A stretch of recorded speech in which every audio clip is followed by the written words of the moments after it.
Bonjour, c'est Louis-Marie. Et Seb Musset. C'est jamais trop. Pas assez. Eh bien, bonjour à toutes et à tous, bienvenue dans ce nouveau Jamais trop pas assez. Bonjour Louis-Marie, ça va bien ? Ça va bien, comme un mois de novembre où il commence à faire froid, à pleuvoir. Je suis venu en me serrant les coudes contre mon petit corps refroidi. Il y a eu un petit début de tempête, là je te cache pas que on enregistre mercredi, on est quel jour aujourd'hui ? On est le 18, 19 ? 19. Mercredi 19, on enregistre, je précise, on ne diffuse pas en direct, on enregistre mercredi soir le 19, donc ça va être diffusé normalement le 20 novembre, dans 24 heures. Pour nous, mais maintenant pour vous. Alors, cette semaine, dans Jamais trop pas assez, ce sera une émission revue de presse, parce qu'on a eu des emplois du temps chargés, donc on va parler de ce qui est drôle, hein, donc ce qui est de gauche, et de ce qui n'est pas drôle, ce qui est de droite. Ce qui n'est pas de gauche, donc de droite. Voilà. On va parler de liberté d'expression et de censure, mais de liberté d'expression aussi. De gauche. Voilà. Et liberté d'expression de droite. Avec modération. Avec modération. Et dans le respect des règles de l'état de droit. Voilà, tout à fait. Voilà, donc un programme assez light, mais bon, il se passe quand même des choses en France Potemkin, notamment dans le monde des médias et de la vente d'armement, apparemment. Donc on va parler de tout ça, mais avant tout ceci, je te laisse le micro pour ton édito et tu vas nous parler de quoi cette semaine, Louis-Marie ? De Le Cornu, l'homme qui valait 10 milliards d'euros, puisqu'il manque 10 milliards d'euros, 10 milliards que la TVA devait rapporter au budget. Et Bercy accuse les colis chinois. Sinon, le budget est toujours en discussion à l'Assemblée nationale, enfin pas ce week-end, puisque le gouvernement a renvoyé les députés chez eux pour se reposer. Vrai qu'ils sont fatigués, les députés, vu les efforts d'imagination dont ils font preuve pour inventer des taxes de plus en plus exotiques. La dernière en date, celle qui mettra le méchant Shein à genoux, avec ses 2 € de frais de gestion par colis. Fini le vernis à ongles pas conforme. Dorénavant, vous devrez payer une taxe pour avoir le droit de payer. C'est beau le libéralisme, n'est-ce pas ? On comprend que les députés doivent prendre une pause. Ce n'est pas comme s'il y avait urgence, boucler le budget, faute de quoi le gouvernement aura les mains libres pour légiférer par ordonnance. Et dans ton cul, la suspension de la réforme des retraites. Et comme les travaux ont commencé en retard à cause du temps qu'a pris Le Cornu pour monter son gouvernement de 14 heures, si maintenant il s'arrête, il n'y aura pas de budget en temps et en heure, alors ne nous énervons pas, pas de suspension de la réforme des retraites, pas de baisse des dépenses, et tout continuera comme avant, c'est-à-dire comme il y a un trimestre. Sinon, Victor Wembanyama, la star française des San Antonio Spurs, ne pourra pas jouer pendant des mois à cause d'une élongation au mollet. Et quel est le rapport avec le budget ? Rien, je voulais une nouvelle positive, légère et joyeuse. Alors, j'ai toujours pas compris cette histoire de colis chinois en fait qui coûterait 10 milliards d'euros. C'est quoi Non, je crois qu'ils accusent la Chine. Non, ils veulent pas voir que s'il y a 10 milliards d'euros, c'est vraisemblablement que les gens achètent de moins en moins. Ah oui, c'est ce que tout simplement. J'en avais parlé la semaine. Enfin, j'en ai parlé dans une petite pastille vidéo que j'ai fait entre deux émissions. Non, ils sont en train de. Donc leur idée, c'est quand tu achètes chez Shein, tu commandes ta commande officielle, c'est par exemple 10 vernis à ongles pas conformes, et Shein t'en envoie 15, et c'est sur les 15, il n'y a pas de TVA. Et ils s'imaginent que ça fait 10 milliards. L'ordre de grandeur est complètement délirant. Non, ils ont un manque à gagner de TVA, mais c'est un manque à gagner de consommation. C'est un manque à gagner de type courbe de Laffer. Il y a de plus en plus de taxes, les gens ont de moins en moins à dépenser, donc ils dépensent moins, et puis ils se retournent. De toute façon, il y a ceux qui ont une bonne vue de ça, ce sont tous les gérants et de supermarchés qui ont une vue et qui voient bien que première étape, les gens consomment la gamme en dessous. Deuxième étape, les gens déconsomment. T'as un élément, vraiment un facteur clé dans la consommation dans les grands magasins, c'est le panier moyen en fait. Ouais. Et celui-là, il le voit bien. Ouais. Et le panier moyen est en baisse. Tu vois dans toutes tu vois, je vois dans la supérette en bas de chez moi. Avant, c'était des paniers moyens. Bon, à chaque fois que j'y étais, c'était 20, 25 balles. Tu vois, maintenant, c'est 4, 5, 6 euros. Et ça fait 10 milliards de TVA qui ne rentrent pas. Pendant ce temps-là, les députés continuent de voter des dépenses à tour de bras. Je voyais Daniel Obono qui s'offusquait parce que le gouvernement aussi était en train de éventuellement refuser de verser 2,5 milliards d'euros à des associations. Voilà. C'est mal. On en parlera tout à l'heure d'ailleurs, les associations, les signaleurs de confiance et autres ONG nuisibles. Eh bien merci pour ton édito, Louis-Marie. On a déjà débordé, on n'a pas encore commencé la revue de presse et on a déjà débordé. Cette émission commence vraiment très fort. On est parti tout de suite pour la revue de presse. S'il y en a un qui se lève, je raconte tout à la presse. Qu'est-ce que vous voulez que je foute de ça, moi ? Bon, on s'en fout, on n'a pas le temps, on prend tout, on choisira plus tard. Eh bien, on va parler de musique. Oui. Pour te faire plaisir. Oui. Enfin, de musique du XXe siècle. Donc d'il y a longtemps. Voilà, je vais te passer un petit extrait vidéo d'un grand artiste français qui se trouve être notre voisin. Il habite pas loin d'ici. En Bretagne Non, il habite pas loin. Je le croise assez régulièrement dans la rue et je te passe. Je crois pas du tout. On sera jamais dans un pays dirigé par le RN. Mais par contre, il monte, il fait peur, tout le monde en parle, ça fait des frissons. Mais à mon avis, si jamais il y avait un président venant du Rassemblement national, il y aurait une révolution. Qu'est-ce qui vous fait dire ça quand vous voyez un sondage où Marine Le Pen est à 35%? Oui, 35, c'est pas 50. Donc vous n'êtes pas inquiet? Je ne crois pas que les Français soient assez cons pour élire quelqu'un du Front National pour diriger. Voilà, bon. Il n'y a pas un problème dans la concordance des temps là, il y a beaucoup de problèmes. Pépé Alain, donc Alain Souchon, citons-le, qui a la voix tremblotante de celui qui a peur de son ombre. Voilà, parce que Alain Souchon, on va parler pas vie privée, mais il se trouve que je le croise régulièrement dans la rue. Ouais, et je suis sûr qu'il a peur de toi. Eh bien, oui. Voilà. Non, mais il avait déjà peur du Carrefour Market qui voulait s'ouvrir en bas de chez lui. C'est quelqu'un qui marche vraiment d'un pas vif, avec un bob sur la tête, qui est flippé comme pas deux. Je pense que la dernière fois qu'il a mis le pied dans le nord de Paris, c'est un peu comme moi, ça devait être au siècle dernier. Hein. Enfin, moi, je le reconnais au moins, tu vois. Pour un concert. Non, et je passe sur le fait qu'il est probablement qu'il est le digne représentant de la France des boomers macronistes qui ont dû voter 2 fois pour faire barrage, qu'il s'est récemment C'est le digne représentant d'un monde qui a disparu, à savoir le rentier de la SACEM. Tu sortais des disques, il a dû en vendre 500 000, rien. 500 000, ça devait être une mauvaise vente. Aujourd'hui, un disque d'or, c'est 10 000. Et il a touché des droits d'auteur. Donc, il est l'héritier, le représentant de ce monde terminé, c'est-à-dire la rente des droits d'auteur.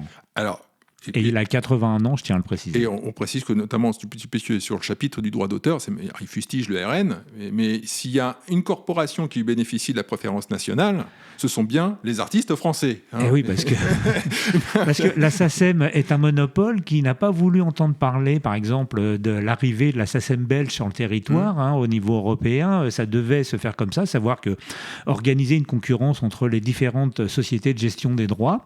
Et là, la SACEM a fait jouer tous ses contacts pour que, ne serait-ce que la SACEM belge, la plus proche, n'arrive pas. Donc, préférence nationale, oui, pas de problème. Mais sur les quotas de diffusion aussi, aussi. Enfin, sur les radios et l'époque des chaînes il y a moins de chaînes musicales maintenant, mais je crois que c'est toujours en vigueur. Hein. Ils sont obligés de passer des clips français. Voilà. Donc ça l'a pas dérangé. Voilà, ça le dérange pas. La préférence nationale, quand c'est question de ses droits d'auteur à lui, ça ne le dérange pas. Parce qu'un passage télé, ça rapporte pas mal. Hein. Oui, alors je sais pas comment ça fonctionne pour les clips, mais... Les passages télé, c'est ce qui rapporte le mieux. Oui, c'est l'utilisation de ta musique dans les films qui rapporte le plus. Oui, alors ça, c'est négocié autrement et avant. Mais oui. Alors voilà, donc, alors je vais pas passer toute l'interview, parce que je sais pas si on va pas se faire striker la vidéo encore, mais... Ça, c'est parce que c'est une interview France 2. Non, c'est RTL. Mais plus loin dans l'interview, il dit que il partira en Suisse si jamais le RN passe. Alors j'ai dit, en plus, il est vraiment un peu limité quand même, parce que si la Suisse est quand même encore plus à droite que le RN, je crois. Et puis je crois que la Suisse, là, le droit du sol, tu peux bien te carrer l'anus avec. Je veux dire que c'est hors de question, c'est un droit du sang consanguin, tu vois. Il faut que tes parents soient suisses depuis la 25e génération. Donc Alain Souchon, vas-y, dégage. Bien, et pour conclure là-dessus, parce que quand même Souchon, c'est un peu notre enfance, c'est 50 ans de carrière. Full sentimental. Voilà.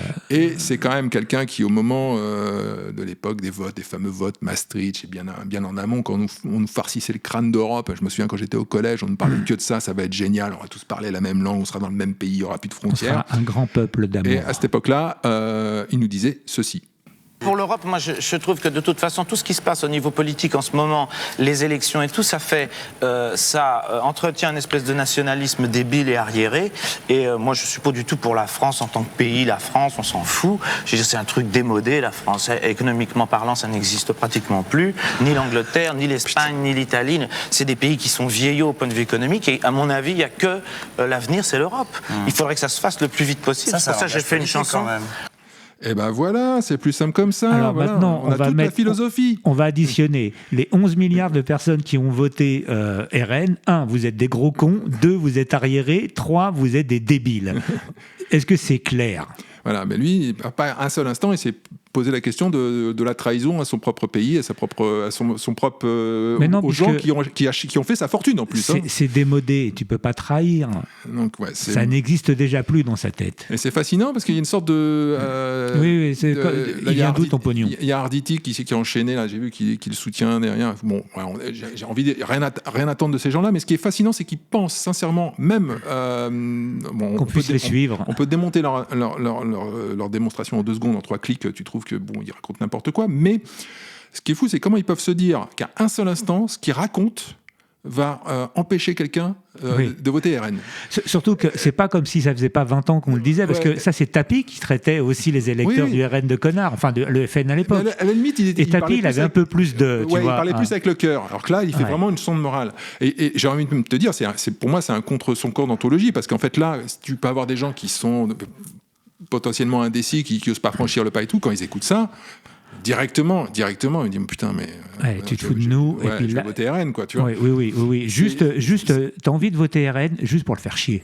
Ouais, presque. Enfin, c'est un peu, ça peut jouer comme la goutte d'eau, en fait, tu vois. Mais en aucun cas, ça peut jouer dans l'autre sens. Voilà, c'est fascinant, ces artistes. Moi, j'ai vu qu'ils continuent, c'est bien, parce que plus ils l'ouvrent. Depuis 2002, ça ne marche que comme ça. Et depuis 2002, le RN ne cesse d'augmenter. Aujourd'hui, ils ont 130 députés. Ils en avaient 8 à l'époque. Donc, plus Souchon l'ouvre, plus Arditi l'ouvre, plus tous ces gens has-been et installer ceux qui ont peur de l'installation d'une supérette Carrefour Market en bas de leur immeuble. C'est eux, cet épisode. Ces gens-là. Le Carrefour City. Le Carrefour City. Tu te rends compte, ça va faire venir des gens. Alors, parce que le Carrefour City, il faut que j'en parle parce que je passe tous les jours devant. Ce fameux Carrefour City, j'étais moi-même très très sceptique. Le Carrefour City de la rue de Vavin. Mais bon, il faut savoir que c'était avant un magasin pour enfants, mais qui était fermé depuis... je sais pas, au moins 3-4 ans, facile, comme beaucoup de boutiques dans le quartier d'ailleurs qui ferment. Surtout les boutiques pour enfants, dans le 6e, il n'y a plus d'enfants. Et, voilà. Et en fait, dans le problème du Carrefour City, c'est pourquoi il avait peur, c'est parce que ça attire, il y a quelques clodos dans le 6e, des clodos old fashion, on va dire. Ils ont leur clodo. Voilà, et ils sont juste, ça dérange, parce qu'il n'y a pas que Souchon qui habite là, il y a Finkielkraut qui habite juste dans la rue d'à côté, enfin, il y a du bolin, je parle, et ils n'ont pas envie de bruit à 22h quand ils regardent, je sais pas, un opéra à la télé, tu vois, puis il y a le mec qui gueule devant le Carrefour City en bas. Finky, amène-moi à boire. Finky, ta gueule. Et donc ça fait désordre. donc voilà, c'est juste pour ça, si tu veux. C'est vraiment, c'est par humanisme, par souci de préserver leurs oreilles qui sont. Leurs oreilles, et puis ça pourrait éventuellement d'évaluer le mètre carré, le prix de leur bien de leurs 300 mètres carrés. Ça serait fâcheux. Et juste l'anecdote, moi j'ai vu un Carrefour City à Belleville, le mec il vendait des feuilles de papier à rouler, mais que des longues. Oui, bah oui, non, mais ça. Voilà, ça doit pas être le même Carrefour City qu'ils allaient avoir. Alors, je suis pas rentré dans le fameux Carrefour City. Je n'y suis pas rentré. Je sais pas ce qu'ils vendent en priorité. Parce que c'est vrai qu'il y a certaines supérettes. Alors, on va citer d'autres marques. Il y a Franprix, G20. Enfin, il y a plein d'autres marques. Et c'est vrai que suivant les quartiers, il y a le rayon alcool est plus ou moins grand. Plus ou moins grand. Voilà. J'irai voir celui-ci. Je suis pas rentré encore. Fais-nous un reportage. Je vais y aller. Je voulais le faire à un moment. Voilà. Non, mais ils ont été, ils l'ont fait pas trop voyant. Ils se voient pas trop. Voilà, ils se font dans le décor. S'il y a du Lagavulin au rayon whisky, c'est qu'on est vraiment dans le 6e. Alors, tu vas, Louis-Marie, on va enchaîner. Moi, je vais être... alors, en parlant de ce pays où, justement, toute l'intelligentsia a expliqué au peuple qu'ils étaient que des gros connards, c'est le Royaume-Uni, en l'Angleterre, le Brexit, on leur a dit, si vous votez non, c'est que vous êtes des gros connards, vous avez mal voté. Starmer leur fait payer, bien sûr. Et Starmer leur fait payer, voilà. Bon, il y a un autre qui est en train de leur faire payer, c'est Trump, puisque Tim Davie, le directeur général de la BBC, figure-toi, le Delphine Ernotte d'Angleterre, et Deborah Turness, à la tête de BBC News, ont annoncé leur départ dimanche. C'est-à-dire qu'ils ont démissionné, mais avec un gros coup de pied au cul. Après les révélations du Daily Telegraph, qui est un journal conservateur, mettant en évidence un montage des propos du président américain dans un documentaire consacré à l'assaut du Capitole en 2021, et ce, au moment des élections. Ce sont donc ce qu'on appelle des fake news officielles, puisqu'ils ont bidonné un propos de Donald Trump. Ils ont coupé dans le texte, mais de manière tellement éloignée que tu peux lui faire dire son contraire. C'est ce qu'ils ont fait. Et il y a une ingérence donc étrangère, puisque BBC est une chaîne internationale, donc il y a une ingérence étrangère dans une élection. Alors celle-là, elle semble pas du tout gêner l'Europe. C'est pas Russia Today, ça, c'est bizarre. Hein. Ouais, mais celle-là, on n'a pas fermé la BBC pour avoir s'être ingéré dans l'élection d'une démocratie. Donc, non, je pense que c'est un modèle même d'information pour Delphine Ernotte. Voilà, c'est le modèle à suivre, parce qu'évidemment la candidate, on s'en souvient, opposée à Trump, le vilain, c'était Kamala, la gentille. Bon, malheureusement, Trump a gagné et le Royaume-Uni est quand même un féal, donc un seigneur vassal des États-Unis, donc il faut qu'il paye. Hein. Voilà, bye bye Tim, bye bye Déborah. La prochaine fois, vous ferez un peu plus attention à la fake news. Ouais, enfin moi j'étais quand même étonné qu'il y ait eu cette autocritique de la part de... Parce que ça, j'ai envie de dire, si... Alors nous, on peut... Alors il y a une plainte, enfin, Trump réfléchit à déposer une plainte et là, il ne va pas leur demander un franc symbolique. Hein. Non, parce que ce que j'ai envie de dire, c'est que s'il attaque sur cet angle-là la BBC, je veux dire, ce que a fait là la BBC, c'est ce que fait globalement les trois quarts... Ce que font globalement les trois quarts des médias français dès qu'ils parlent des États-Unis en permanence depuis 10 ans. Non, on est parfaitement d'accord. Quand j'ai regardé l'autre jour, c'était quelle émission ? J'ai vu un bout de Quotidien. Il faudrait qu'on fasse une analyse un jour de cette émission. Ouais. Moi, je regarde plus, mais il y avait une petite séquence. C'était sur un film. C'était sur un film sur les États-Unis, justement. Et franchement, c'était monté. C'était vraiment malhonnête. Le montage était vraiment très, très malhonnête. Et je mets l'idéologie à part, quelle que soit l'idéologie. C'était juste malhonnête. Et voilà, donc c'est le même principe. Je pense qu'ils font la même chose sur la politique. Donc oui, Oui, il y a qu'à écouter autour de toi les gens avec qui tu es en contact, et dès qu'ils parlent de Trump, t'es sûr que c'est Benito Mussolini dans leur tête, et parce que on le leur a dit et qu'ils n'ont pas pris le temps de réfléchir un tant soit peu à ce qui se passait, qui c'était et pourquoi il était là.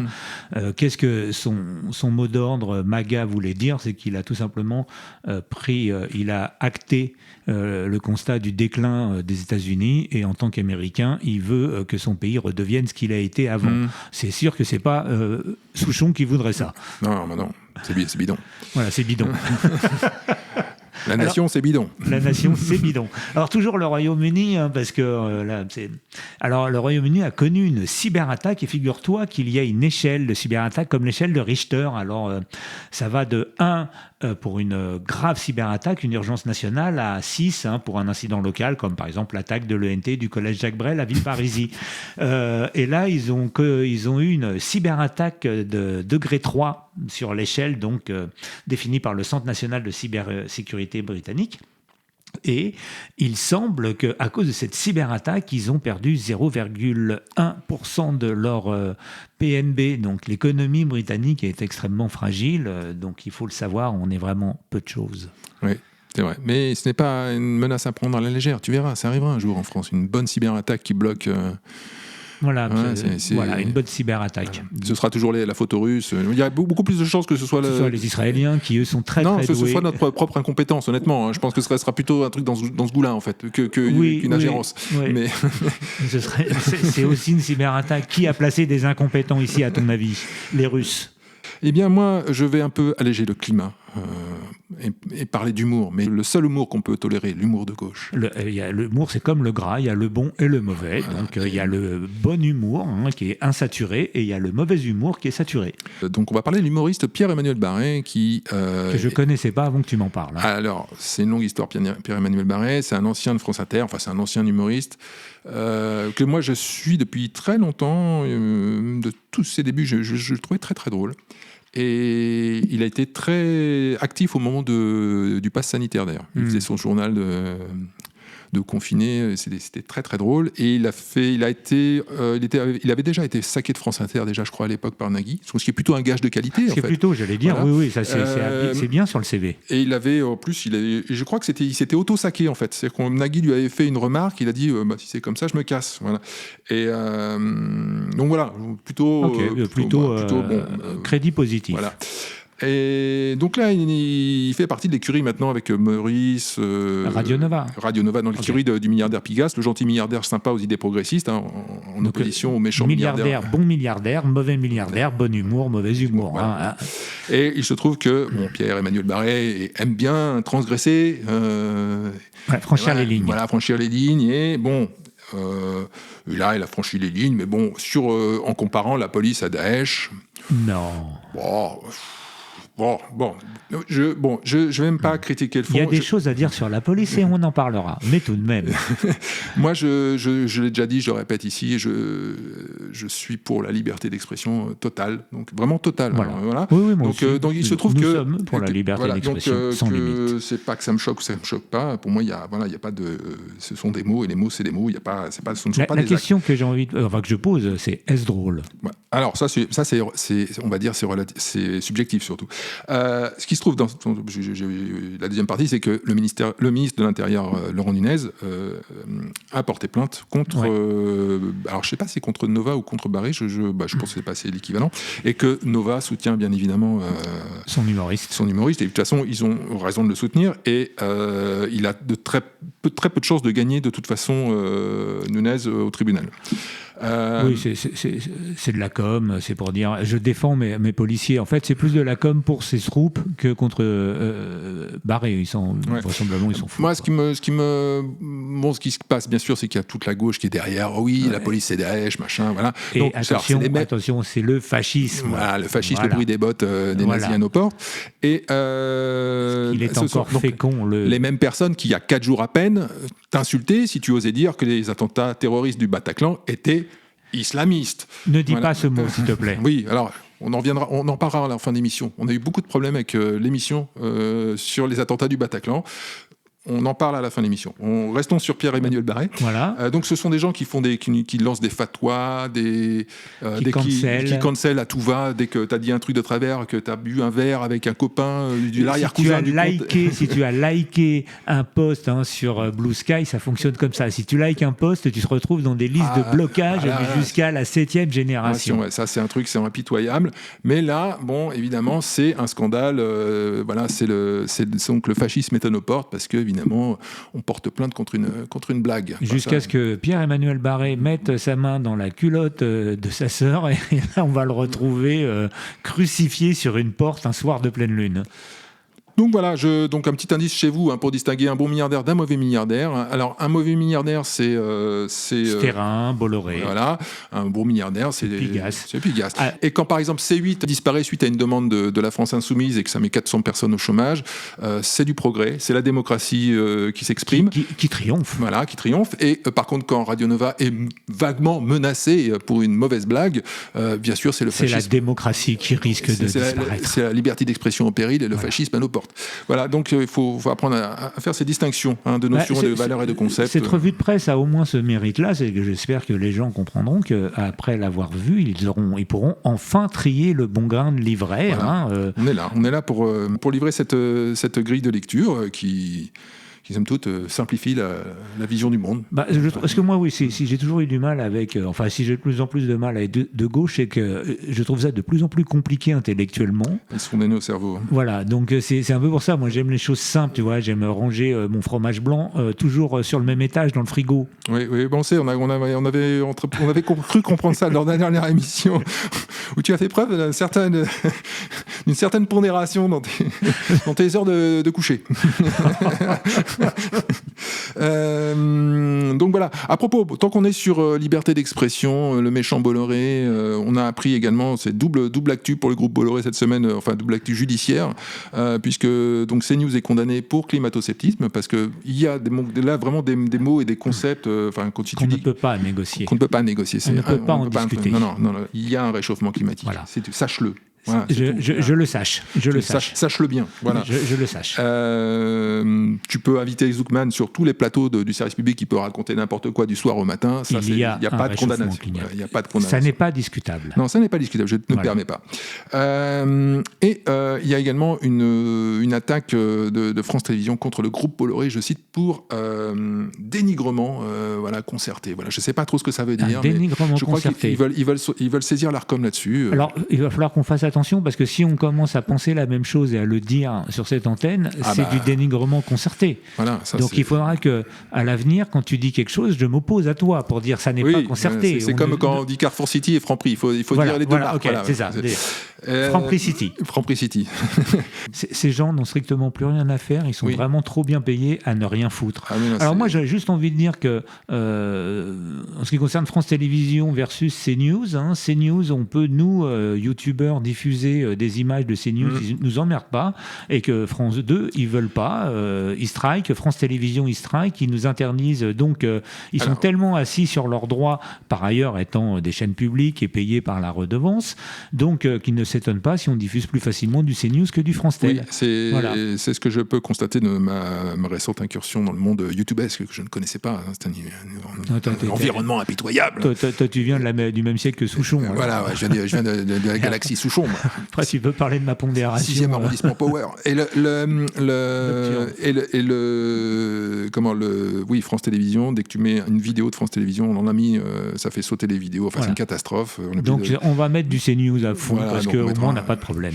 On va faire une petite... Envoie, on a beaucoup parlé, je m'excuse. Donne-moi du ciel bleu. J'ai eu beaucoup de retours sur mon débit de parole qui est trop speed. Je vais tenter. J'ai bu un verre de rhum avant l'émission. J'essaye de me calmer. Ah oui, en fait, donc il faut voir que ce Tour de France, il est dopé. Voilà, j'essaye de dissoudre un peu mon flow. Voilà, diluer mon flow. Voilà. Okay. Je te propose, pour bien chiller l'ambiance... Moins vite.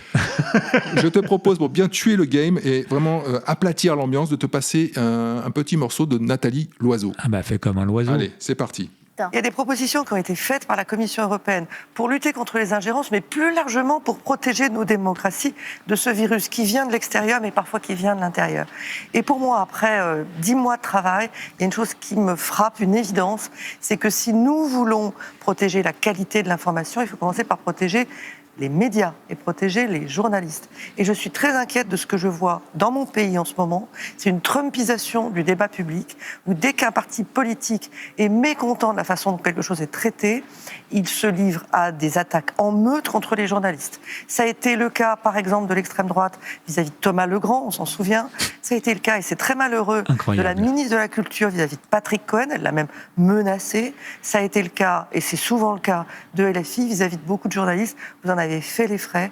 Moi, ce que je veux dire, c'est que le harcèlement des journalistes, c'est la trumpisation du débat politique, et c'est... Alors, j'interviens parce que j'avais pas écouté jusqu'au bout. Quand même, je rappelle l'histoire de le Grand Cohen. On en a fait deux émissions complètes. Les mecs ont été chopés les mains dans le pot de confiture, en pleine corruption, avec des politiciens du Parti socialiste. Donc il y avait un député, il y avait quelqu'un qui s'occupait de la campagne électorale. Et en train d'annoncer qu'ils allaient utiliser leur pouvoir d'influence payé par le contribuable pour modifier le résultat des élections. On parle de cette histoire-là. Et elle a réussi à appeler ça de la trumpisation des journalistes et du harcèlement. Non, mais est-ce qu'on lui a dit, en plus là, elle vient de citer Rachida Dati, ministre de la Culture, on lui a dit qu'ils étaient du même bord.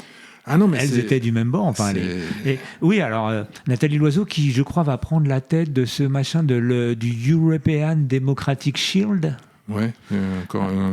Donc DSA, Chat Control, et la troisième version, c'est European Democratic Shield, donc un bouclier européen pour sauver nos démocraties. Alors sur ces trois mots, il y en a deux de trop, il y en a qu'un qui est correct, c'est européen. Et encore, je suis même pas sûr que ce soit pas fait avec du Windows, donc c'est. Mais c'est ni démocratique ni un bouclier. Puis suite à ce qu'on vient de voir avec la BBC, on voit bien que l'ingérence, elle est partagée. Mais encore une fois, c'est comme l'humour et comme le gras, l'ingérence, il y a la bonne et la mauvaise. Moi, j'ai envie de dire, si elle veut mettre un bouclier européen, il faudrait déjà qu'elle s'occupe des frontières physiques, tu vois, avant de s'occuper de l'expression, tu vois. Par exemple. Et puis tout le monde, le rapport sur l'annulation des élections en Roumanie, dont Macron se gargarise. Oui, c'est-à-dire qu'ils s'en servent comme argument. Pour dire c'est super, on a annulé une élection. T'as la Bulgarie qui est quand même aussi très mal. Alors la Bulgarie devrait se prononcer dans pas longtemps sur le passage à l'euro. Ouais. La Bulgarie n'est toujours pas à l'euro, ils n'ont toujours pas d'euro, et ils devraient se prononcer. Alors t'imagines pas comment tout le monde débarque à l'heure actuelle en Bulgarie. Christine Lagarde y était il n'y a pas si longtemps, mais il y a place to be. Von der Leyen y était, et à l'occasion elle a baratiné sur le fait qu'elle a été victime d'une cyberattaque de son GPS, et c'est la Bulgarie qui a été obligée de rétropédaler officiellement parce que les réseaux sociaux avaient spoté que son avion avait 9 minutes de retard, point, parce que les avions en temps réel, tu peux savoir où ils sont. Et la Bulgarie a été obligée de dire non, mais en fait, elle a juste eu 9 minutes, il n'y a pas eu d'attaque de son GPS. C'est donc une fake news officielle, donc une bonne fake news.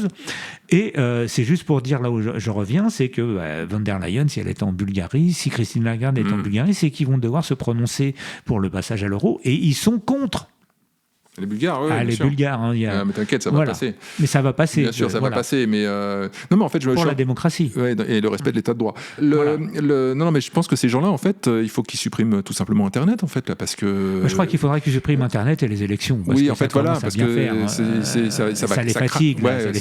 C'est problématique. Alors le problème, c'est il faudrait qu'ils suppriment Internet, mais en même temps, ils ont tout misé sur la dématérialisation. Donc en fait, à un moment, ils sont un peu coincés. Le problème, il y a le pays qui a supprimé quasiment Internet et les élections, c'est la Chine, mais ils ont un peu autre chose, quoi. Donc bon, ça va être complexe, mais écoute, moi j'ai confiance en Ursula. Oui, moi aussi j'ai confiance. Ces gens-là, j'ai confiance. J'ai la foi. Quand t'es aussi bien payé que ça, tu fais tout pour gagner. Oui, moi je suis pro Souchon. Moi, je pense que le reste, la nation, c'est bidon. Je crois que tout le monde l'aura compris. C'est une émission positive. Voilà. Vive l'Europe. Vive l'Europe. Le contrôle de la liberté d'expression pour un humour de gauche exclusif. Et pour le respect de nos institutions démocratiques et les règles de l'état de droit. Puisqu'on est du bon côté de la barrière des gens positifs, on va saluer le retour sur X, sur la plateforme démoniaque du méchant Elon Musk. On va saluer le retour la plateforme naziste. Des nazistes du bruit des bottes.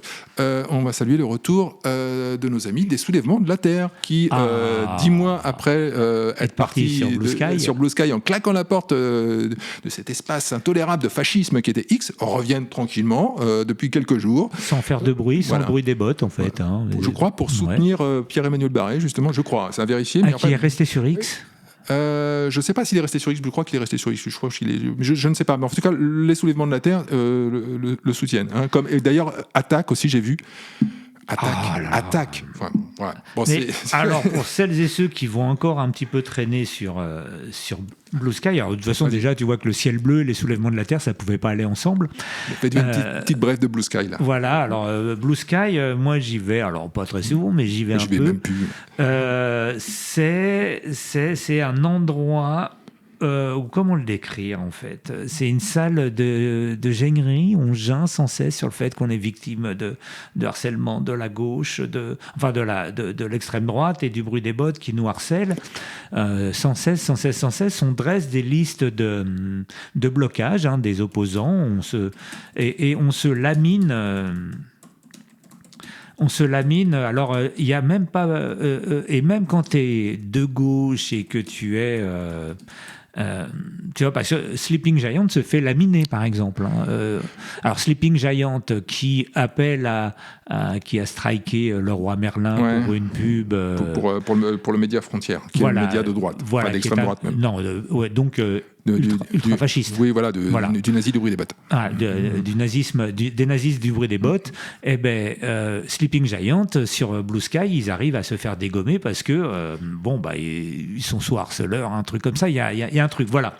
Ah bon, je n'étais même pas au courant de ça. Ils se font cancel sur Blue Sky. Alors, Sleeping Giant, ce sont les gens qui lâchent ça avec ce même, donc, quand une cible d'un harcèlement antiféministe de masse appelle à l'aide, je ne sais pas quoi. Si le féminisme ne fait pas partie des luttes antifascistes, fascistes, alors nous continuerons la route sans vous. Ils sont pas assez féministes. Ils sont pas assez, en fait, il y a trop de mecs. Il y a trop de couilles dans trop de couilles chez Sleeping Giants. Ok, donc ils sont morts. Il en reste trop. Ils sont morts.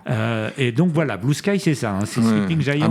C'est une école de l'épuration, Blue Sky. C'est qui va canceller l'autre. À la fin, il ne restera plus qu'un. C'est Highlander. Donc le retour des... C'est soit tu as été ou tu deviendras facho sur Blue Sky. C'est ça. Et d'autant qu'il y a le fascisme inconscient, il y a éventuellement le fascisme inconscient de tes parents, le fascisme intériorisé. Donc tu es de toute manière... voilà. C'est le facho, c'est le cri de douleur du gauchiste quand il se cogne un morceau de réel. C'est-à-dire le doigt de pied, quand il snique le doigt de pied dans le pied de l'armoire. Eh bien, écoute, très bien. Alors, je crois que puisque on est sur les ONG, les associations bidons, puisqu'on est sur les ONG et sur la police. Alors moi, je vais vous présenter une ONG qui s'appelle Flagrant Déni. D'abord, j'aime bien le titre, Flagrant Déni, c'est très chouette, et qui est une ONG qui se bat pour les droits des victimes de violences policières. Tu sais, ces violences policières dont Macron disait qu'elles n'existaient pas, qu'il n'y a pas de violence policière en France. Nous sommes dans un État... tu traînes. Un état de respectueux, un état de droit. Voilà, de droit. Alors là, pas bon. Je vais écrire sur la Blue Sky que tu réponds pas. Oui. Mais j'avais mon conducteur est un peu. J'ai qu'un écran là, je suis perturbé. Alors, je vous invite à aller sur le site de l'ONG. Il y a des choses très intéressantes et notamment il y a un rapport. Alors, il documente les violences policières. Et dans son dernier rapport, qui est disponible sur le site, on peut lire que chaque jour, 3 affaires de violences policières sont ouvertes. Et ce sont les chiffres officiels, ce ne sont pas des chiffres qu'ils ont collectés comme ça au doigt mouillé. Selon les données du ministère de la Justice, ce phénomène est en augmentation quasi constante. 3 violences policières par jour. Donc, alors qu'il était de 700 en 2016, ce nombre d'affaires est de 1110 en 2024, soit une augmentation de l'ordre de 60%. Alors, tu vas me dire, mais qu'est-ce qui s'est passé ? Bon, il y a eu les gilets jaunes, mais ce n'était pas des violences policières. Il y a eu la loi El Khomri, ce n'était pas des violences policières. Enfin, on voit bien que la police, il va allègrement avec le bâton. Et... alors, on peut compter sur l'état de droit et par exemple l'IGPN pour la police est l'équivalent pour la gendarmerie. On a vu les vidéos concernant Sainte-Soline, à quel point les gendarmes justement étaient des joyeux lurons avec le LBD. Alors, l'IGPN qui constitue le principal organe de police des polices ne présente ni la légitimité ni les ressources nécessaires pour honorer ses missions d'enquête. En particulier dans les affaires pénales, non seulement l'inspection ne présente pas les garanties d'indépendance, évidemment ce sont des policiers qui enquêtent sur d'autres policiers. Il y a même des affaires, raconte Flagrant Déni, où c'est le policier du même commissariat qui doit enquêter sur un policier, un collègue. C'est plus simple. C'est plus simple. Ça reste dans la famille. Et puis tu fais ça à la machine à café, tu vois. Tu sais, là, on m'a demandé d'enquêter. Alors, tu lui as mis la bidule dans le cul ou pas ? Tu peux me le dire à moi. Qu'à la gendarmerie, pas de cold case. Voilà, pas de cold case. Nous, il n'y a pas de dossier froid. Alors, et donc, surtout, et puis devine ce qui se passe à l'IGPN, il se passe la même chose que dans tous les services publics. La baisse régulière des effectifs depuis 2018, donc ils sont de moins en moins nombreux. C'est ça qu'il devait dire Pierre-Emmanuel Barré. Voilà, ils sont de moins que c'est pas Daesh, c'est tout simplement un service public comme un autre. Donc ils se montrent incapables de traiter plus d'un dixième des affaires pénales impliquant des policiers. 1/10. Alors le taux de réussite de l'IGPN, donc tu m'étonnes, ils en traitent 1/10, et donc combien arrive au bout ? C'est 1 sur 1000. Ouais, et puis tu as le même problème, j'imagine, que dans d'autres comme à l'éducation nationale ou quoi, c'est qu'il y a un moment, il y a des processus de sélection qui sont tellement bordéliques et tellement dans le speed qu'au bout d'un moment, je pense que les formations sont à moitié faites, puis il y a la question des locaux, la question de... Il y a ce genre de trucs. Voilà, donc ça merde, quoi. Si fait qu'ils arrivent à un taux d'élucidation des affaires de violence policière, enfin le taux d'élucidation des affaires de violence policière a baissé de 25% entre 2016 et 2024. Donc le nombre de violences augmente et le taux d'élucidation diminue. Hein. Alors, ouais, bah oui, logique. Alors, pour être parfaitement honnête, je suis allé voir sur le compte Twitter des soulèvements de l'Intérieur. Ils sont revenus, effectivement. C'est pas pour le soutien pour Pierre-Emmanuel Barré du tout. Enfin, non, pas que je vois là. C'est justement pour parler des violences policières sur les méthodes de la gendarmerie à Sainte-Soline. Les révélations de Mediapart et Libération permettent d'établir. Alors, c'est intéressant, c'est que Sainte-Soline, ça les concerne parce que c'est des petits bourges écolos qui ont été se faire cogner, qui ont vécu ce que les Gilets jaunes ont vécu pendant 3 ans. C'était des profs. Moi, j'ai rencontré plein de profs qui étaient à Sainte-Soline. Voilà. Et ils n'étaient pas dans les manifs pour les Gilets jaunes. Ils étaient choqués. Ouais, ils étaient choqués. Et ces mêmes profs, quand tu leur parles de violences policières, avant ça, ceux qui n'étaient pas à Sainte-Soline disent mais non, les Gilets jaunes, c'était des fascistes. C'était des fachos antisémites. Mais non, et même pas à Sainte-Soline, d'un seul coup, c'était des gentils. Voilà, et on s'est fait taper. On voulait juste... Et vraiment, la bêtise de ces gens-là, c'est de ne pas comprendre que quand les flics tapent, ils tapent tout le monde. Il n'y a pas de... Non, ils sont pas de... Tu vois, moi, je ne porte pas spécialement la police dans mon cœur. Je suis ni contre ni pour, une fois de plus. J'ai plutôt du respect pour leur métier, parce qu'il n'est pas évident. Je ne sais pas ce que je pourrais faire à leur place, et puis ça demande quand même du courage. Maintenant, je sais que c'est des gens... ce qui fait un policier, c'est dans le contrat. Hein. Tu dois être aux ordres. Donc ça, il faut le savoir quand tu es en face d'un policier. Voilà, ça, si on donne à l'ordre au policier l'ordre de te tuer, il va te tuer, hein, quel que soit ton bord politique. Ils sont précisément recrutés pour leur capacité première à obéir sans discuter. Donc on ne va pas demander à un policier de réfléchir plutôt que d'obéir. Il est pas payé pour ça. Donc moi, c'est pas le policier qui est le problème. Il est à la marge sur certains comportements, mais c'est plutôt le... C'est le donneur d'ordre. C'est le donneur d'ordre, clairement le problème. Mais la naïveté des gens de gauche vis-à-vis des violences policières, il serait temps qu'ils ouvrent les yeux. Alors, à Sainte-Soline, ils ont plutôt fermé contre les gaz lacrymaux. Ils n'ouvraient pas trop, quoi, parce que ils n'ouvraient pas trop. Qui perdent leurs yeux aussi. Voilà. Donc voilà, flagrant déni, ONG, Okay. Donc c'est pas Daesh, hein, la police, ça ressemble à une bonne mafia corse, quoi. Une bonne milice. J'ai eu plutôt des bons... J'ai connu plein de gens, j'ai eu des amis qui travaillaient dans la police, et bon, c'était des gens comme les autres, en fait. Voilà, ils ont un cœur, eux aussi. Voilà. Nous sommes tous ils aiment leurs enfants. Arrête, on est une émission de gauche. Là. Non, ils aiment leurs enfants, là, ça y est, on est repassé à droite. Non, ça va pas du tout. Ils saignent comme toi. Eh bien, je te propose une petite, parce que ça fait déjà, on est à 43 minutes d'émission, à peu près, et nous n'avons pas encore prononcé le mot Macron. Il n'y a pas eu de point Macron, et là, je pense on y va. La patrouille va nous tomber dessus, donc je te propose... Et la patrouille de l'état de droit, voilà.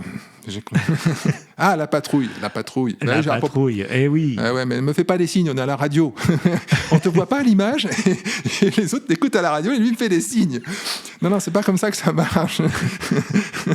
Donc, petit extrait de notre bien-aimé, glorieux président. C'est l'objectif de cet accord qui va donc se déployer sur plusieurs années, avec également de la formation. Les financements viendront avec cet accord en fonction de la manière dont ils seront appelés.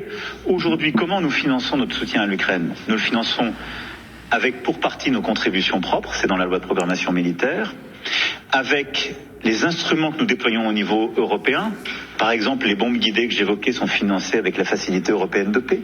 Nous avons négocié en européen. Et là, nous avons des nouveaux programmes, le programme dit SAFE, auquel nous avons réservé une préférence européenne. Nous avons le programme dit ERA, qui a été conçu avec les intérêts tirés des avoirs gelés russes au niveau du G7, qui permet aussi de financer des capacités militaires.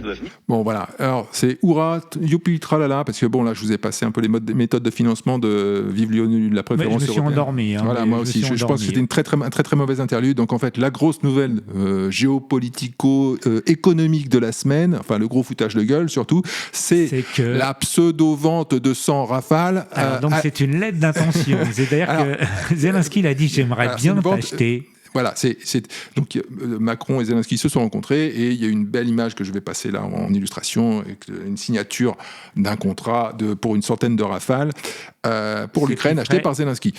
Entre 80 et 130 millions de Rafales. Le Rafale. Je crois que c'est un contrat global de 20 milliards. C'est entre 80 et 130 millions de Rafales. Voilà. Il y a d'autres choses, il n'y a pas que les Rafales. Et pour l'anecdote, TF1 qui cocoricote sur la nouvelle, disant chouette, on vend enfin super, on est les Ça meilleurs. fait 3 ans qu'ils veulent faire la guerre. Donc, voilà. Mais c'est surtout que eux, le stagiaire, ils illustrent le truc avec un typhoon espagnol, c'est-à-dire un avion d'un autre pays. Bon, déjà, tu vas te poser la question de avec quel argent Zelensky qui vient faire la Manche tous les 4 jours, il est à l'Élysée en train de faire la Manche comme le clodo devant le Carrefour City, et le mec va nous acheter 100 Rafales. Bon, moi je veux bien. Vite une pétition. Alain Souchon signe la pétition contre le clochard. Je veux bien.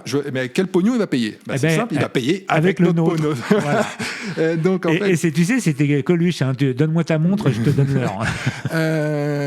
Parce que on apprend que c'est la cotisation européenne, le fonds, parce que ce qu'il a égrené là, dans l'extrait que j'ai passé de Macron, des fonds d'aide. S'ils arrivaient enfin à mettre la main sur les avoirs gelés bons, il y a. Non, mais en fait, ils veulent pas. Non, le truc, l'histoire, c'est qu'ils ne veulent pas les donner à Zelensky, parce qu'en fait, ils comptent bien taper dans la caisse des avoirs russes pour les finances publiques de chaque pays, en fait, pour les dettes. Ouais. Il y a un pays qui veut pas, c'est la Belgique, parce que c'est chez eux que ça se passe, et la réponse des Russes va être sévère. Euroclear veut pas c'est le pognon chez eux. Revenons sur les Rafales. Alors moi, j'ai un petit peu investigué. Alors d'une part, Dassault s'est fendu d'un communiqué de presse d'une phrase. Ils ont été extrêmement secs, et pour pas dire très réservés, en disant merci d'apprécier nos produits, revenez vers nous dès que vous aurez le pognon, parce que voilà, en fait, là le problème c'est que rien n'est signé. C'est pas un contrat, parce qu'on dit le mot contrat, mais il n'y a absolument pas de contrat dans cette histoire. C'est une lettre d'intention. Voilà. C'est comme c'est même pas une promesse d'embauche. C'est même pas une promesse de vente. En fait, c'est un premier message sur une application de rencontre. En fait, j'aimerais bien boire un verre avec toi. En fait, salut. Coucou, ça va? Voilà. Et alors, le Rafale, et continuons point de vue technique, donc on a vu que ça coûtait cher. Dassault en produit 3 par mois. C'est pas un truc, tu vois, c'est pas la Twingo à Jojo. Donc 3 par mois, et ces carnets de commandes sont pleins jusqu'en 2029. Donc ça ne commencera, les 100 Rafales, la production ne pourrait commencer qu'en 2029, et donc les 3 premiers arriveraient. Alors là, on est dans l'hypothétique, en admettant même que ça puisse se faire. Et que la formation d'un pilote sur Rafale, c'est 3 ans. Oui, donc tout ça nous mène à 2122. Là, Zelensky ne pourra plus jouer de piano avec sa bite à cette époque-là, parce qu'il sera c'est pas avant 10 ans, c'est pas avec du Viagra très fort, avec du gaffeur. il naît de problèmes qu'une bonne dose de gaffeur ne saurait résoudre. Exactement.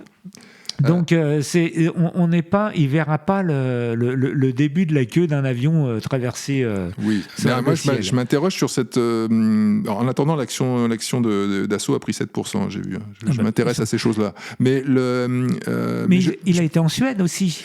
Oui. Et il a été quémandé la même chose, des Gripen, qui veut dire griffons, donc les Saab suédois, qui coûtent 3 fois moins cher, donc ils vont en avoir 3 fois plus pour le même prix. Mais quel est alors. Je ne capte pas, naïf que je suis, je ne capte pas la manœuvre économique. Je la capterai si le contrat était fait, mais là, comme il n'est pas fait, voilà. Mais quel est l'intérêt de surmédiatiser ce truc-là qui n'est pas fait? Parce que je crois qu'il y a une manœuvre de communication. C'est vraiment l'idée de regardez, on est dans le même discours de troupe au sol, va-t-en guerre. On veut faire la guerre. On veut faire la guerre. On veut monter une guerre dont on sait pertinemment qu'on n'a ni les moyens financiers, ni les moyens surtout humains de la faire. Et qu'on n'a pas l'allié principal. Oui, en plus. À savoir que les États-Unis ne suivront pas, et que la France n'a pas une capacité de déploiement seule. On a 2 chars et un porte-avions ennemi. Non, mais surtout, l'armée française est intégrée à l'OTAN, et que là, l'OTAN n'ira pas parce que les États-Unis vont bloquer. Donc, elle n'a pas la possibilité de se déployer par elle-même. Voilà, c'est donc clair, d'autant qu'en face, il y a une armée entraînée qui est capable de mobiliser, s'il le fallait, combien de millions d'hommes, je ne sais pas, mais nous, le plus grand déploiement de l'armée française, c'est le 14 juillet. Oui, c'est vrai. Voilà, c'est vrai. C'est notre record d'hommes dans la rue, en même temps, c'est le 14 juillet, et on a quelques images des 14 juillet. C'est pas un peu de droite, ça, le 14 juillet, fais attention à toi. Mais c'est ce qu'on peut faire de mieux. Mais oui, c'est de droite parce que ça parle de la France. Ah tiens, propos, je le sors. Ah, voilà. Amis qui écoutez le podcast, alors si vous écoutez le podcast, vous ne pouvez pas voir ça, mais ça y est, je l'ai. Ah, alors, c'est un drapeau hollandais à l'envers. Voilà, je ne sais pas dans quel sens vous l'avez, parce que j'ai le retour à l'envers, mais voilà, nous avons notre drapeau français, ça y est. On est un peu en retard, mais on l'a enfin reçu. Et c'est un drapeau français fabriqué en France. Je tiens à signaler. D'accord, Voilà. c'est pas un Chine. Non, il vient vraiment de France, il vient de Guyane. Et nous saluons nos voisins, nos compatriotes guyanais. Voilà, spéciale dédicace. Voilà. Je pense qu'on est regardé là-bas. Je crois qu'on est regardé. Écoute. Et écoutez, surtout. En l'occurrence, pour toi, écoutez. Écoute, voilà. Ils veulent sauver leur guerre à tout prix. C'est ça. Voilà, ça fait 4 ans que ça dure, on commence à être fatigué. Les guerres, ça dure 4 ans, là, ça fait 4 ans que ça a commencé. Ça fait 4 ans qu'ils essayent de rentrer en guerre. LCI en a marre, là. C'est 4 ans qu'ils sont en édition spéciale, là, ils en ont plein le cul. Ça me fait penser à Pierre Richard, disait, c'est retenez-moi où je fais un malheur. Ceci étant la transition parfaite pour nous amener à la page culture. Alors, amis qui nous écoutez sur le podcast sur Apple, Ocha, Spotify, Deezer et bientôt même Amazon Music prochainement. Wow. Vous allez pouvoir écouter la chronique de Louis-Marie des Losers du Rock. Nous, sur YouTube, on va passer tout de suite à la rubrique culture. La culture, je suis entièrement pour seulement. Mais qu'il est con, ça monte, tu vas faire attention, là. Regarde ce que tu me fais faire, connard. Alors Louis-Marie, puisque tu étais bien lancé, t'es chaud, tu es chaud, parti, tu venais parler un peu. Là, je vais vous parler d'un chef-d'œuvre du cinéma. Oui, tu vas me parler d'un chef-d'œuvre du cinéma, toi. Moi, Louis-Marie, premier du nom, chef-d'œuvre du cinéma. Je vais te faire une équation après, à 2 inconnus, tu vas voir. Oui, tu vas me parler de musique. Et tu vas voir que ton Peter Watkins, je vais te l'enfoncer bien au profond. Alors, je vais te parler de À l'ouest des rails, de Wang Bing, qui est un réalisateur chinois et qui vit actuellement en France. Et c'est sorti en 2002.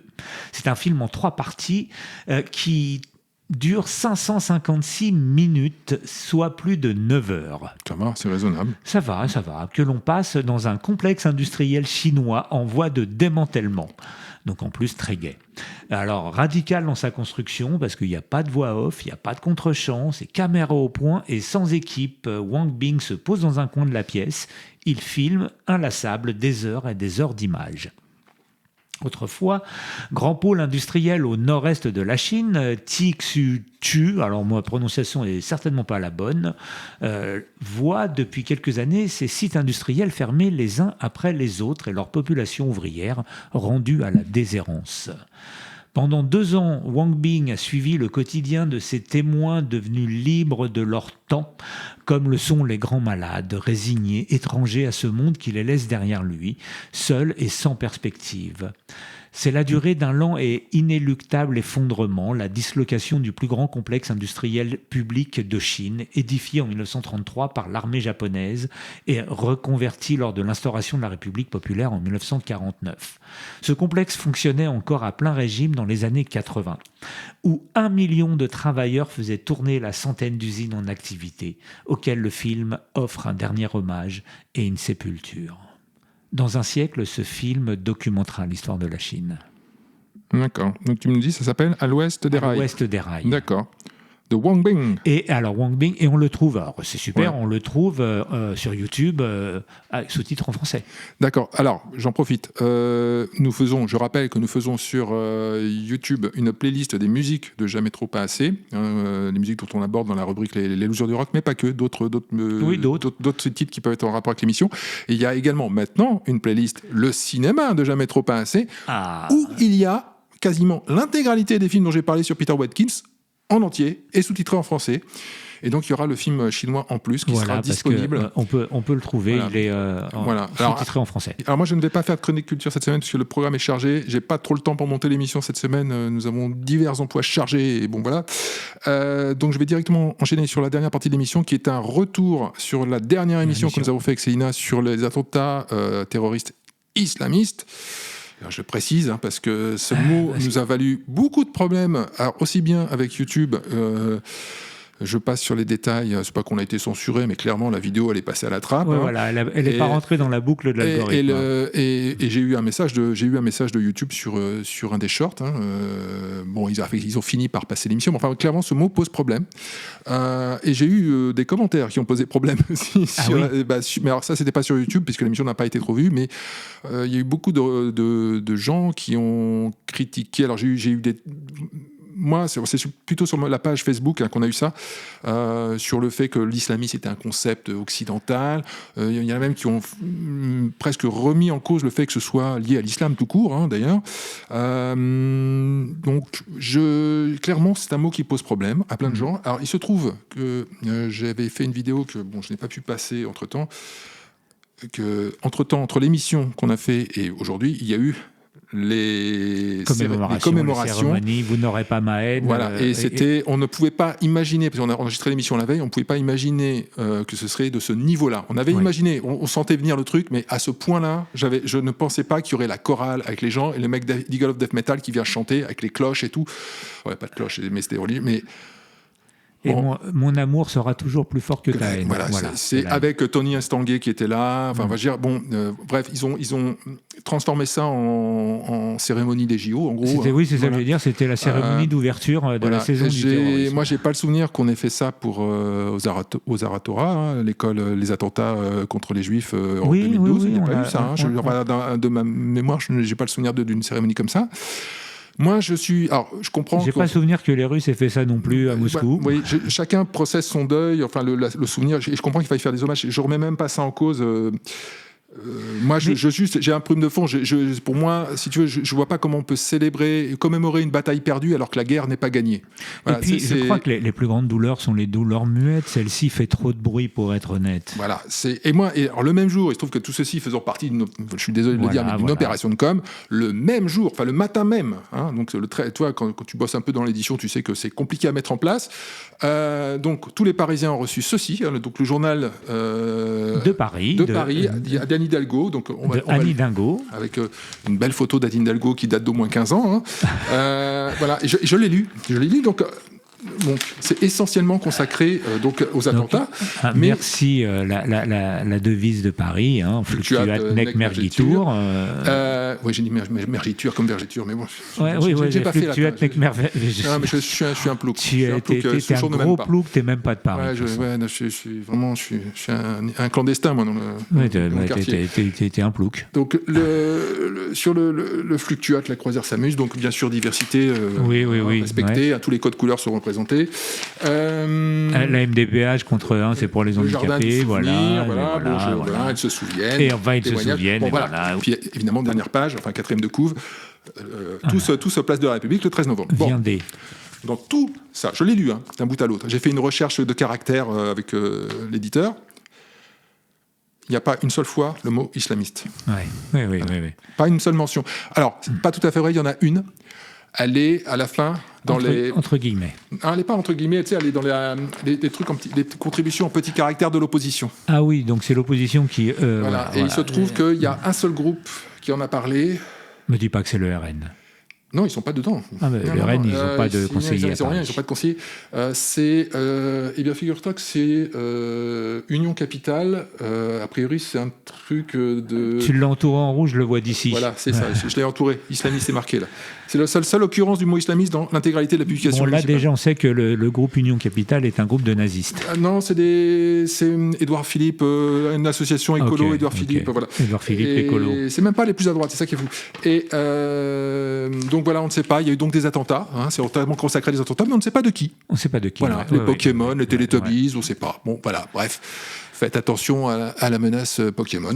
C'est peut-être des vessies portugaises. On ne sait pas. C'est des attentats spontanés. Spaf. Voilà. Les gens meurent. Voilà, les gens meurent. C'est terrible. Les balades de Kalachnikov. Ce qui est terrible, c'est qu'il y a à la fois une tentative de récupération et de transformation en coup de com'. De ce qui est une tragédie, de ce qui est une attaque, de ce qui est de fait une déclaration de guerre, et on récupère ça pour en faire un coup de com' pour la télé et pour la mairie. Et on considère que c'est surtout du passé. C'est fini, ça n'existe, c'est derrière nous. C'est fabuleux. Parce que tu sais bien que nous avons des services secrets qui nous protègent, qui sont dans le même état que l'IGPN, certainement, la DGSI, la DGSE et tous ces trucs-là. Qu'est-ce qu'ils vont faire les mots n'existent plus et la réalité n'existe pas avec ces gens, en fait. Voilà. C'est fou, hein. Les gens sont morts en allant à un concert de hard rock. Tués par des Pokémon. Mais après ça, tu peux te poser la question de fond, c'est comment tu vas lutter efficacement contre la menace terroriste dont il parle, si déjà tu as peur de prononcer un seul mot. Si tu as peur de tes propres mots. De fait, le terrorisme a déjà gagné. Ben voilà. C'est ce que je te dis. Tu ne commémores pas une bataille perdue tant que tu n'as pas gagné la guerre. C'est tout. Donc voilà. Mais par contre, c'est ce qu'on avait parlé de Philippe Muret dans une précédente émission, Homo Festivus.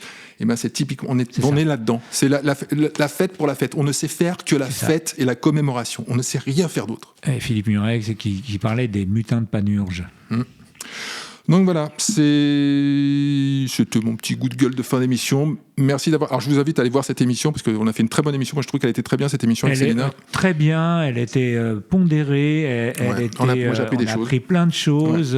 Il y a des concepts, il y a une histoire. L'islam, il y a une histoire. C'est une histoire. Enfin, il y a des choses à dire. Donc, moi, je ne peux que vous encourager à aller la voir et surtout à la partager. Voilà, donc on va y venir. Je crois qu'il est l'heure de... Allez ficeler les paquets et emballer la joncaille. Eh bien, Louis-Marie, ça y est. On arrive au bout de nos peines.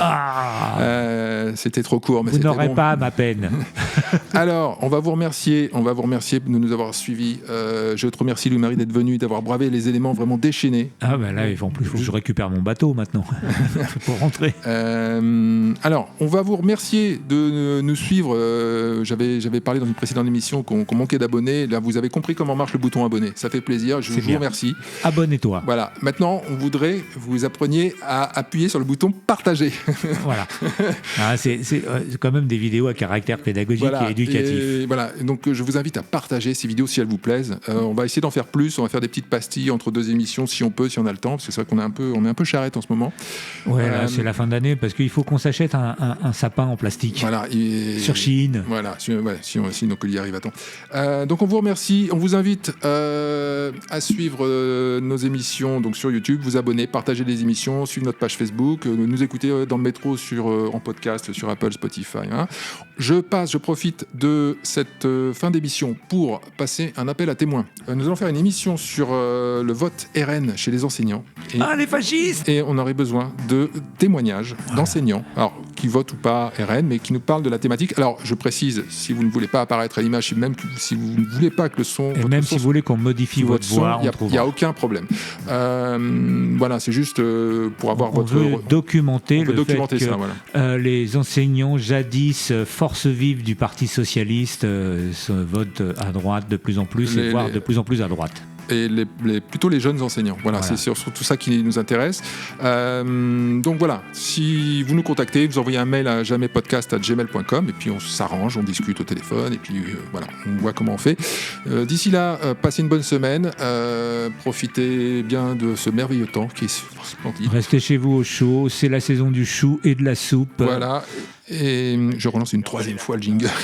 Allez, je vais t'en faire une version très très longue. Et rappelez-vous qu'une opinion n'est pas la vérité. On se retrouve la semaine prochaine. Portez-vous bien. Ciao, ciao.